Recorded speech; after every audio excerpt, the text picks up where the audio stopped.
अस्सलाम वालेकुम जी, मेरा नाम डॉक्टर समीना तौफीक है। मैं पिछले 28 साल से गायनी ऑप्स के शोबे में अपनी खिदमत सर अंजाम दे रही हूँ।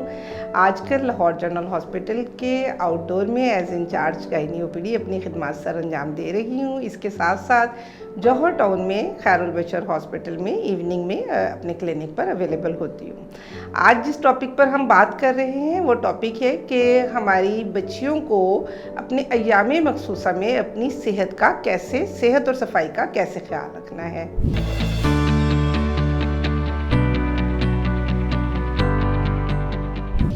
अय्याम मखसूसा के बारे में अगर हम बात करें तो हमारी जितनी बच्चियाँ हैं, हमारी बेटियाँ हैं, इनको महीने के महीने ख़ास दिनों में हार्मोनल चेंजेस की वजह से जो अय्याम मखसूसा में खून का पड़ना होता है, मेंस्ट्रुअल साइकिल होता है, उसमें इन्हें अपनी सेहत का, अपनी सफाई का बहुत ख्याल रखने की ज़रूरत है।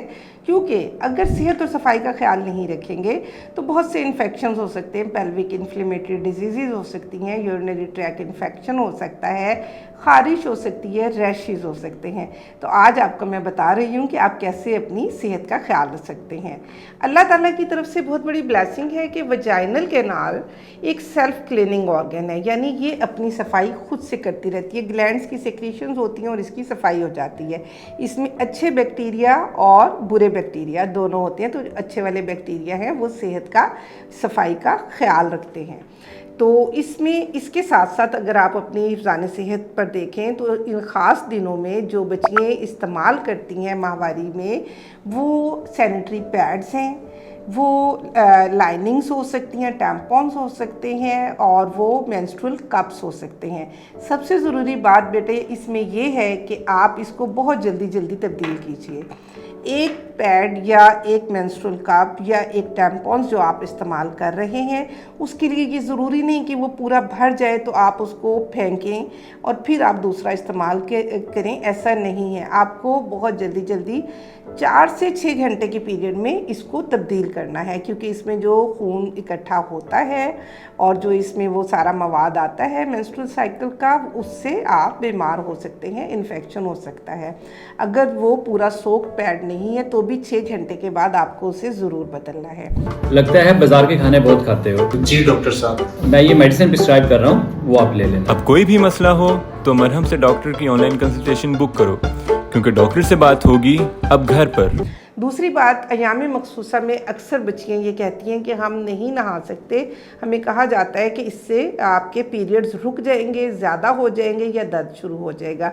ये बिल्कुल गलत ख्याल है। अय्याम मखसूसा में आपको नीम गर्म पानी के साथ जब आप नहाते हैं, एक तो सफाई होती है, आपकी सेहत बेहतर होती है, दूसरा जो क्रैम्प्स होते हैं इन दिनों में वो उनमें भी काफ़ी बेहतरी आती है। नहाना बहुत ज़रूरी है और आपको अपने प्राइवेट पार्ट्स को, इंटीमेट एरिया को साबुन से या आप अपने पानी से, साफ़ पानी से आप प्रॉपर तरीके से वॉश करें। आप उसको ड्राई करें और फिर जो आपने अंडरवियर्स पहनने हैं या आपके अंडरगारमेंट्स हैं वो प्योर कॉटन में होनी चाहिए, बहुत ज़्यादा टाइट नहीं होनी चाहिए और उन्हें भी आपने डेली चेंज करना है। डेली आपने चेंज करना है और 2 से 3 महीने के बाद आप उनको डिस्कार्ड कर दें, ज़ाया कर दें और नई आप लें, प्योर कॉटन की लें। ठीक है, ये तमाम चीज़ें आपकी हिफ़्ज़ान सेहत के लिए ज़रूरी हैं।